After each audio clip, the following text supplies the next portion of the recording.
got the traits of a top anime. Great action and moments that have your eyes glued to the TV screen. A great and sometimes complex plot. A menacing villain or antagonist that really emphasize the state of whatever is going on in the story. Good supporting characters that have their own stories, motivations that you can be attached to and care about. World building, you gotta lay out the groundwork or how everything works in your anime.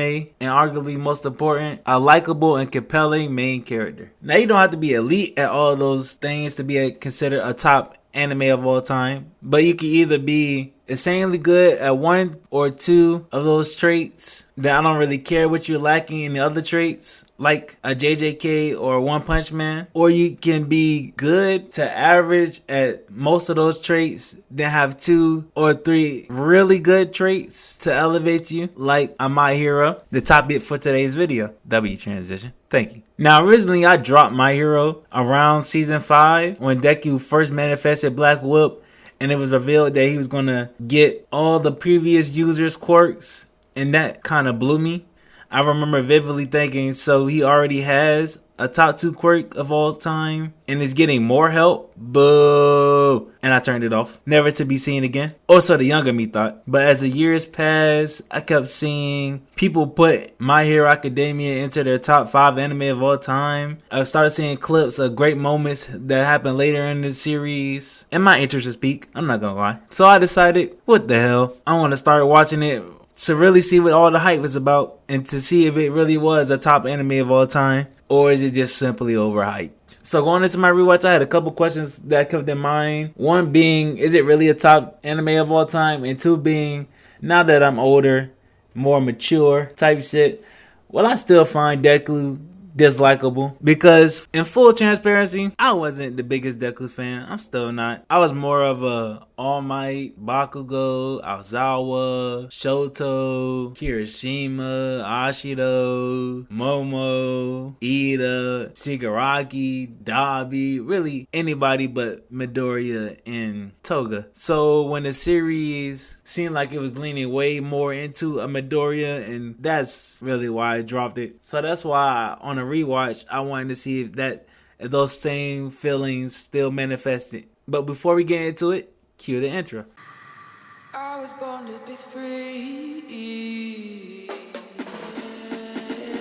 Alright, to address the first question, do I still find Deku dislikable? And disclaimer before I get into that, he has such a bad dub voice act. I'm sure they're good at their job, but it would kind of set up to fail, or will fail in my eyes, because this is not the voice of a shonen protagonist. This is more of like a side character. They did a good job in their role, but they just didn't have the voice for this occasion. But that's kind of nitpicky. That doesn't have really too much to do with how I view Izuku. It just explain why this video took so long, because I had to switch to sub because I couldn't take his dub voice. But do I still dislike Deku after the rewatch? He's not my favorite shonen protagonist, but I don't find myself hating him like I did when I first watched it. It was like I couldn't stand him. I couldn't stand to see him on screen. I would look kind of fast forward, hit the little +10, +10, +10 till I didn't see his face on screen. But after the rewatch, he was way more bearable. And I don't get the notion of some people call him a crybaby, because I did remember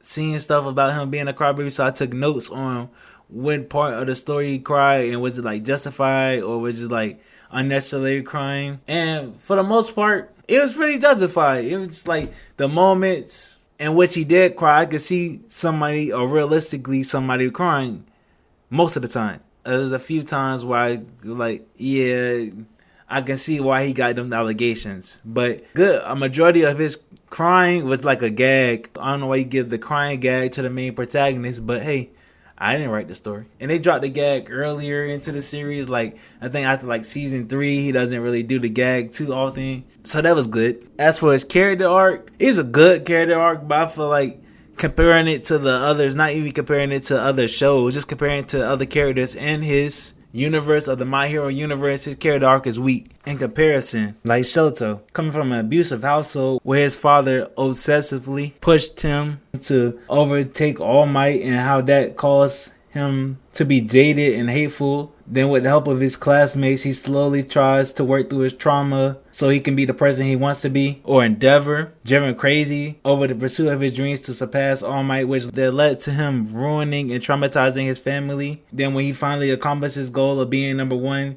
he feels empty inside, reflecting on all the horrible things he did in pursuit of his dreams, which leads him to wanting to repent for all his wrongs and get his family back together. And even All Might, who grew up in a world of chaos where his family was killed. Then he met his master, got one for all, worked to improve the court, became the symbol of peace. Then when he was finally close to truly fulfilling his goal, he lost control of his emotions, was gravely injured, and forced to the sidelines as everything he worked his whole life for was slowly tipped away because of his one mistake. All fantastic S-tier character arcs. So in comparison, Midoriya, who was just a quirkless kid who looked up to All Might, who got bullied as a child, then eventually meets All Might, gets his power, and his confidence slowly builds as he slowly gains more control over it. And I can see what they were trying to do, making so Midoriya looked up to All Might. He has All Might as his mentor, so he's going to be like a better version of All Might. He's not going to make the same mistakes All Might did, which is good in principle, and they did execute it for another character. But for Midoriya, he's just more of a worse All Might. He doesn't have the same presence. He doesn't have the aura of All Might. I mean, when you look at All Might, he's just like a menacing figure. It's like every time you see him on screen, it just feels like he's about to do something impactful. He just feels like he's All Might. I mean, just not the meat rod or anything. He's All Might. He got some good aura. But Midoriya, on the hand, he has some good moments, but it's like kind of aura farmy kind of way, but he's not working like the aura. He's farming beets, and All Might's farming strawberries. So like it's levels to this shit. And also when I say Midoriya just a worse All Might, he literally makes the same mistakes as All Might. He loses control over his power, causing him to do reckless things. He doesn't always smile in the face of danger. Sometimes he's frowning, sometimes he's tearing up. All Might had that little smile, that's his signature smile. No matter what he's doing, he's always smiling. That was his whole gimmick. Midoriya fails at that too, which is not necessarily a bad thing. If he's smiling in every situation, he kind of be a freak. Maybe I wouldn't call him so much of a failure or so much of a worse All Might if they didn't have a better example of a Midoriya in the show with Lemillion. Someone who was told from an early age his quirk is pretty much useless from his father, to having to work through it with no guidance, to becoming one of the strongest in the verse, not just in the school, in the entirety of the verse. Then to him losing his quirk versus Overhaul and still putting on a smile, still being a hero while fighting one of the top tiers in the verse. Now, having a main character that isn't too interesting usually in anime means that anime is doomed to fail. But My Hero is able to get around the MC lacking aura is they don't focus too much on their main character. It's like they know their main character isn't too interesting, so they balance it out by giving you a truly wonderful S-tier supporting cast. Whether it be the other students, the pro heroes, the villains. Every time it gives somebody else a spotlight, they shine with the spotlight. It's like well needed. I enjoyed the time away from Doku. And My Hero pairs the S-tier supporting cast with the S-tier villains. I mean, All For One, maybe top 10 shonen villain of all time. His presence, his motivations, his personality, it's just beautiful. Shigaraki, before he goes under that transformation and has his mind slowly being taken over by All For One, was an S-tier villain as well. His personality, his presence, his feel, like the gritty, the little unique design of Shigaraki. It was just S-tier. No critiques. Well, until he got to the All For One part where he started taking over his body and stuff, and that's when his character started to go downhill. I started to enjoy it less. He didn't have the same oomph. Like his personality wasn't the same. He just a lesser version after that. After All For One takes over his brain. And overall, I just pretty much just praised it for the last minute or two. So you probably figured, yes, this is a top 10 anime all time.